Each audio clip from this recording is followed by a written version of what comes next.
So, hi guys! Happy Sunday sa ating lahat.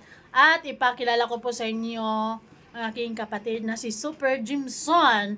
At nung nag nung ano nung nagpa-surprise si Rowell kay Rachel, alam nating lahat 'yon.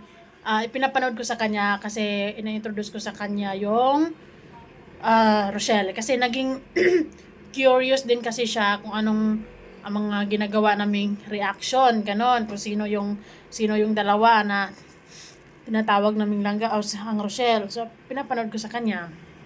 So ngayon, Jimson, bilang isang lalaki na dahil nakatutog ka naman noon sa panonood mo, anong masasabi mo bilang isang lalaki nang napanood mo yung sorpresa na yon?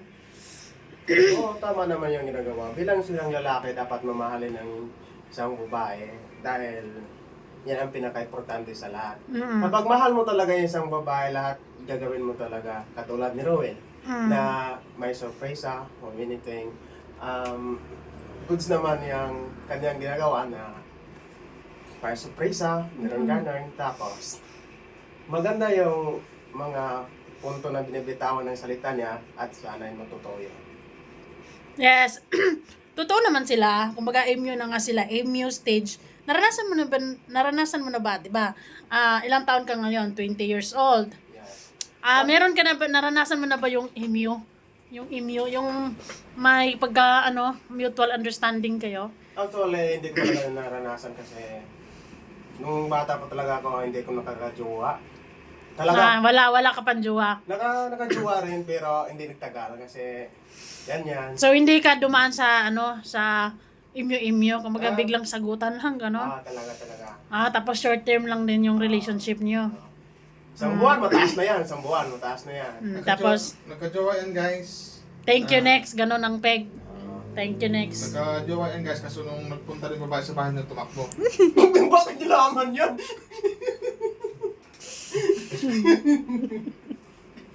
Sali mo yun. Ano? Totoo yun. Na tumakbo ako kasi baka alam ni mama na baka mapagalitan ako. Kasi Na hindi wala pa siyang confidence no mga panahon na 'yon.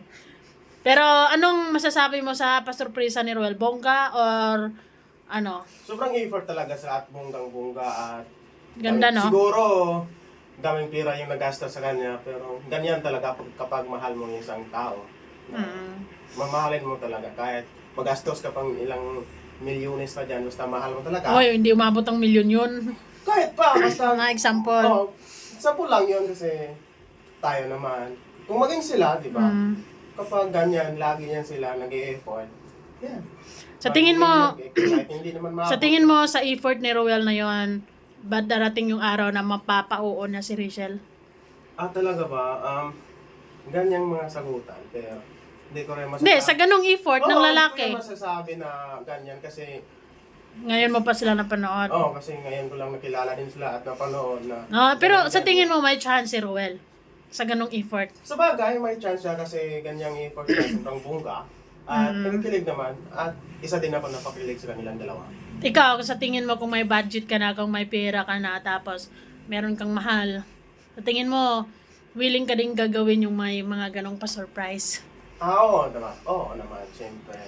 Una sa lahat yung gagawin ko kapag may pera na soon, not now. But uunahin ko talaga yung pamilya ko kasi ako, daming mahirap talaga ako.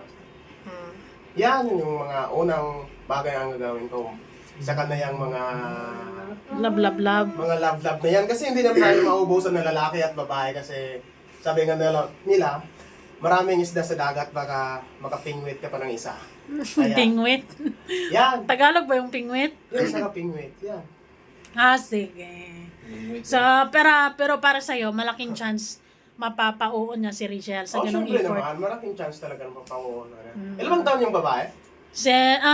Mag-i-18 this April. 17 pa lang ngayon. 17. Yung lalaki? 24. Check that isa. Goods pa rin yan. As long as maganda yung intention, di ba? Oo, siyempre naman. Siyempre, nakikita ko naman yung lalaki na magandang intensyon sa kanya. Kasi, di ba, bilang isang lalaki, hindi naman kayo mag-i-effort ng ganon. Siyempre naman. pagka hindi nyo talaga gusto yung tao. Siyempre naman. Oh. Yung papakitang tao, yan ang pinakamali ang bagay sa talaga. Yung mapakita ka talagang tao lang mahal mo isang bagay para may makuha ka, sobrang mali yan. Kasi namumuhay tayong sa mundo na ito na malaking mga kasalanan. Kaya, bawal yan. So ibig sabihin na bawal magsinungaling. Dapat, yung binibitawan mo bago ka mangigaw, dapat tutuhanin mo talaga hanggang sa dulo. Well, so far, nung nakilala namin ng Rochelle, si Ruel ay very consistent talaga Oo sa naman, panliligaw. oo. Ni Rachel. Kahit ilang minuto lang napapanood ko sa kanilang dalawa, goods naman yung, tama naman yung ginagawa niya. Para sa'yo, napabilib ka bilang isang lalaki. Siyempre naman, napabilib ko talaga. Yes, guys. So, yun. More question pa! More question pa? Oo. Sige, anong masasabi mo kay Rachel? Maganda or ano? Sa ganyang mga question na yan, parang gandang question na yan. Siyempre Nakita naman, mo si Rachel. Oo, nakita. No, sabi mo noon, ang ganda naman. Siyempre. Kagandahan talaga. Oo. Sobrang ganda, pang beauty queen. No. Kasi ano din yun kasi nakaayos din kasi yun dahil Kahit hindi man pasurprisan maayos yun. yung isang babae, kapag mahal mo talaga, tanggapin mo talaga yun. Kahit hindi man Okay. maayos. Well, to be fair, hindi rin masyadong nagmi-makeup yun si Rachel. Kumbaga yung nakikita mo, Ayun. natural Ayun ang beauty yun sa pinaka-importante. kanya. No. Oo. Gandang-ganda na. Siyempre. Ano masasabi mo kay Ruel? Gwapo or hindi? Siyempre, gwapo. Sobrang gwapo. Di ba? Totoo yun at hindi ko nagsinungaling mga sinasabi nga ganito. Totoo yun nga, gwapo. Lahat naman tayo nabubuhay sa mundong ito, walang pangit eh. Oo, gwapo at maganda lahat. Na? Siyempre naman. Na pero maganda talaga si Rachel. Sobrang ganda. Maganda talaga. Maganda, gwapo din yun. Gwapong lalaki din si Owen. At Ay, bagay silang gwapo. dalawa. Mga bagay na bagay. Oo, Totoo bagay ka na dyan. Si Ruel kasi hindi lang gwapo. Pati May effort din. efforts din. Sobra. Kaya talagang para sa'yo, malaking chance na Malaki talagang chance na maging sila sa talaga totoong buhay. Sa totoong buhay. Kasi kapag mahal mo talaga sa isang tao, mag-i-effort kang ganyan. Kaya malaking chance na sasagutin siya. Okay, guys. That's it. Please support also. Anong channel mo? Super James. Okay.